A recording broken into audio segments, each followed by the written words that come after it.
1857 की क्रांति के बारे में जानेंगे राजकीय महाविद्यालय कोटा के इतिहास के associate professor doctor Shiv Kumar Mishra sir से। 1857 पे शॉर्ट में मैं अपनी बात कहता हूँ क्योंकि समय का अभाव है और जितना आपको आनंद आएगा और जितना पूछोगे मुझे मजा आएगा। 1857 की क्रांति के बारे में जानते हो कि विश्व की ऐसी पहली क्रांति थी, भले वो फ्रेंच रिवॉल्यूशन हुआ हो, फ्रांस की क्रांति हुई हो या अमेरिका का स्वतंत्रता संग्राम हुआ हो, था जिसमें हर वर्ग, हर जाति, हर धर्म के लोगों ने भाग लिया। अमेरिका का स्वतंत्रता संग्राम हुआ तो गोरों ने भाग लिया, तो उनने जो इंग्लैंड से आए थे, लेकिन उसमें भी लिमिटेड थे, क्षेत्र भी लिमिटेड था। भारत में क्षेत्र भी बहुत लंबा था, हर वर्ग के लोगों ने भाग लिया।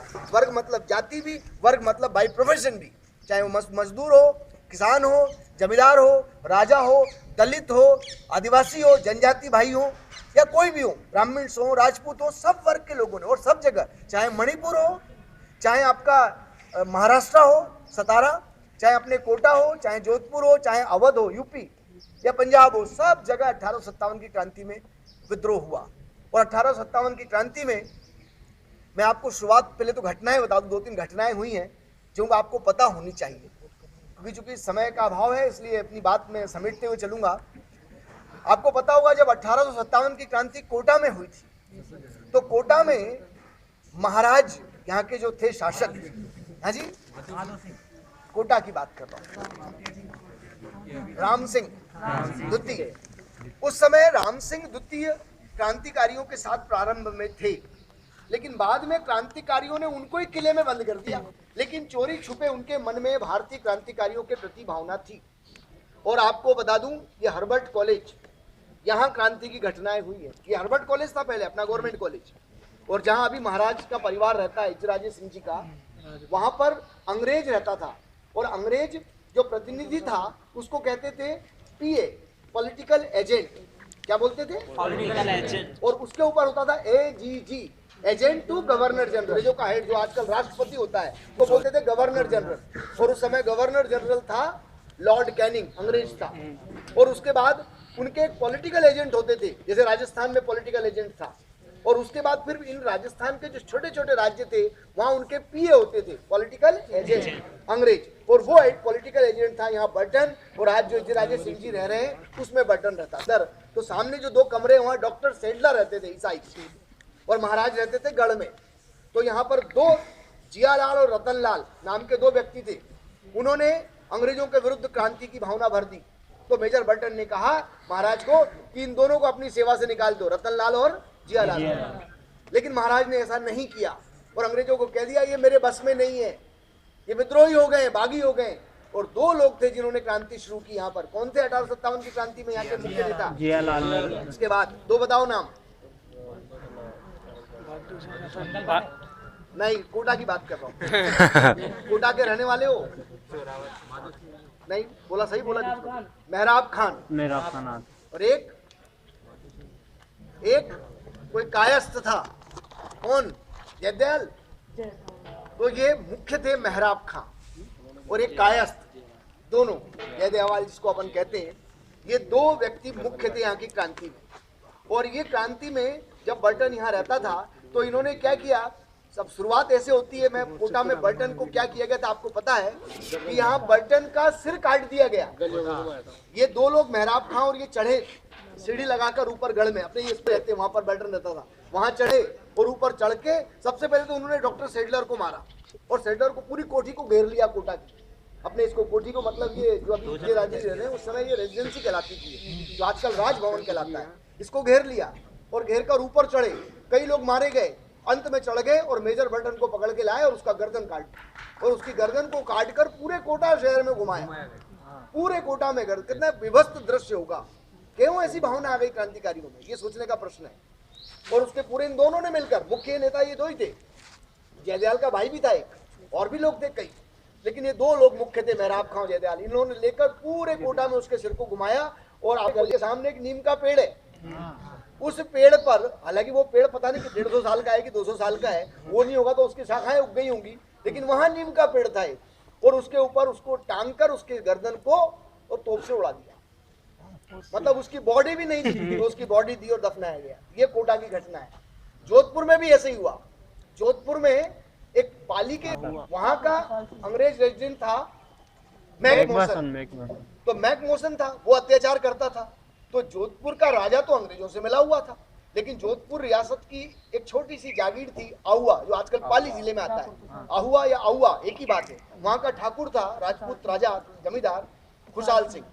उसने क्या किया, उसने युद्ध लड़ा हीथकोट से। हीथकोट अंग्रेज था, उसको पराजित कर दिया। लेकिन अंग्रेज आ गए और आहुआ के किले तक पहुंच गए। आहुआ के किले में पहुंच गए और उसको किसी ने मिसगाइड कर दिया और वो गलती से भारतीयों की तरफ मुड़ गया, उधर जाने की बजाय किले के।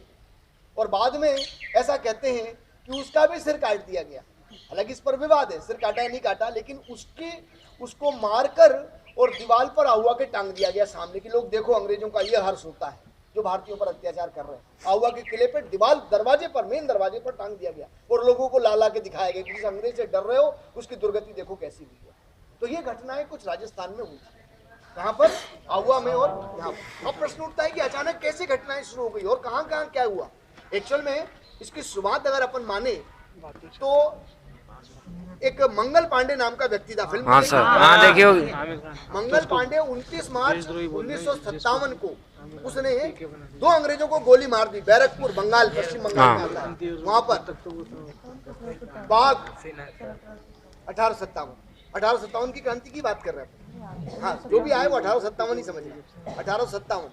और उसने 29 मार्च 1857 में 2 अंग्रेज और बाघ को गोली मार दी।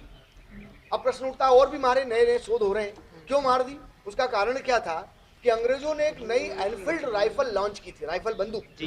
उसको चलाने के लिए जो गोली भरनी पड़ती थी उसमें वो चमड़े की बनी होती थी। और उसमें कहते हैं कि गाय और सुअर का मांस होता था। हिंदू गाय का मांस नहीं खाते, मुस्लिम सुअर का मांस नहीं खाते। तो दोनों ने विरोध किया कि हम बंदूक नहीं चलाएंगे, और सेना में हिंदू भी थे और मुसलमान भी थे। तो मंगल पांडे ने सबसे पहले कहा कि मैं ये बंदूक नहीं चलाऊंगा, क्योंकि उसमें राइफल में डालने के लिए बंदूक को उसकी खोल को मुंह से खोलना पड़ता था। और उसने जब विरोध किया अंग्रेजों ने, तो अंग्रेजों को गोली मार दिया। अल्टीमेटली वो पकड़ा गया मंगल पांडे और उसको फांसी पर चढ़ा दिया गया। ये बात है बंगाल की। देखो भारत में कितनी एकता थी। पहले ना तो टेलीफोन थे, ना मोबाइल थे, ना व्हाट्सएप थे, आप रिकॉर्ड कर रहे हो। पहले तो पत्र थे, एक पत्र को पहुंचने में ही महीने भर लग जाता था। या घोड़ा दौड़ के जाए तो भी 36 घंटे 38 घंटे में पहुंचेगा। हरकारें चलते थे पहले, एक घोड़ा दूसरे घोड़े के स्थान पर गया, फिर वहां से नया घोड़ा बदल दिया। और घोड़ा कितना तेज चलता था आप समझ सकते हैं। आजकल बाइक को बोलते हैं हॉर्स पावर। सर साइंस के जानते होंगे, 1.5 हॉर्स पावर, 2 हॉर्स पावर। अरे घोड़ा कितना ताकतवर भी होता है, इससे पता चलता है। खैर जो भी हो, जो कहते हैं वो तो एक अलग बात मैं आपको कह रहा हूँ।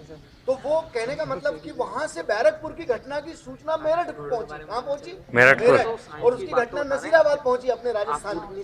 तो मेरठ में पहुंची, तो मेरठ में 10 मई यानी 29 मार्च को तो मंगल पांडे की घटना हुई, और मई के महीने में 10 मई 1857 को मेरठ पहुंची। और मेरठ के जो भी सैनिक थे, चाहे वो हिंदू हो चाहे मुसलमान हो, जो भारतीय सैनिक थे, उन्होंने विद्रोह कर दिया और जो अंग्रेज मिला उसको मारना शुरू कर दिया। अब मारना तो शुरू कर दिया, उनके पास एक ही टारगेट था, अंग्रेजों को मारो, क्योंकि अंग्रेज हम पर अत्याचार कर रहे हैं या 100 साल से शोषण कर रहे हैं। 1857 की क्रांति के पहले 100 साल पहले यानी 1757 में प्लासी के युद्ध से माना जाता है अंग्रेजी राज्य 100 साल पूरे हो गए थे।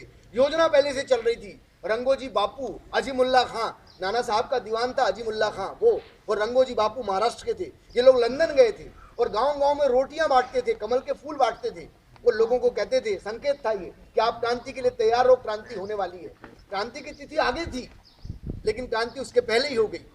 क्यों हो गई? क्योंकि सब्र का बांध भारतीयों का टूट गया। मंगल पांडे ने थोड़ा जल्दबाजी कर दी और मेरठ के सैनिक उससे भी जल्दबाजी में, उनको तो बहुत जल्दी पड़ी थी स्वतंत्रता के लिए। और तो अब क्या हुआ कि उसके बाद आवेश ज्यादा होता है भारतीयों, आवेश आ गया, ठीक है ना। अब क्या होता है कि जब मेरठ में हुआ तो मेरठ की सूचना जगह जगह पहुंच गई, तो लखनऊ में भी विद्रोह हो गया। लखनऊ में उस समय बेगम हजरत महल थी, उनके 2 लड़के थे, उनको गद्दी से अंग्रेजों ने हटा दिया था जबरदस्ती, जबकि उनके 2 लड़के थे जिंदा। अंग्रेजों ने कहा कि नहीं, हमारे राज्य में आते हो। तो वो बेगम हजरत महल भी खड़ी हो गई लखनऊ में।